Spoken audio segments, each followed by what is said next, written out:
In the Modoc origin myth, Kamokum was the one that made the world and everything that is in it. This is how he did it. Kamokum sat down beside Tool Lake on its east shore. He was not afraid, but he was interested, because there was nothing anywhere but Tool Lake.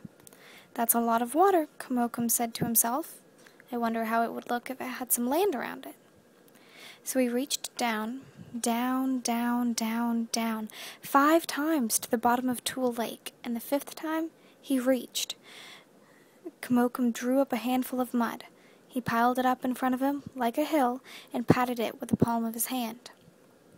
As Kamokum patted the mud, it began to spread beneath his hand out and around him until Tool Lake was completely surrounded by earth, and Kamokum was left sitting on a little island of mud in the middle of the water. "Well," said Kamokum, "I didn't know it would do that." So he drew back some of the earth on the west and the north to make the mountains. He cut grooves in the mountainsides with his fingernails so the rivers could flow down to the lakes. That is why you should bury your fingernail parings or throw them back into the water so they'll return to Kamokum. Kamokum drew trees and plants out of the earth, and he put birds in the air, fish in the water, and animals on the land.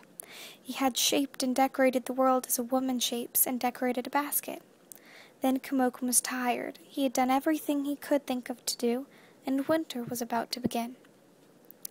"I will do what the bear does," Kamokum thought. "I will make myself a hole where I will be safe and sleep the winter through."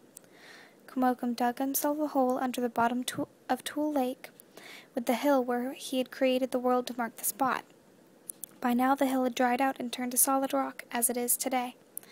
Just at the last moment, as he was about to go underground, Kamokum thought, "I might want to look out sometime and see what is going on," without bothering to move around, so he scratched and scratched with his fingernail until he had made a hole in the rock, near its top, that was big enough to see through. It is still there, and people can climb the rock and look out through the hole all around the country, for Tool Lake dried up and became planted land many years ago. But someday Kamokum will surely wake up, and when he looks out and sees how his world has changed, perhaps he will bring the water back to the floor of Tool Lake, and things will again be as they were when Kamokum first made them.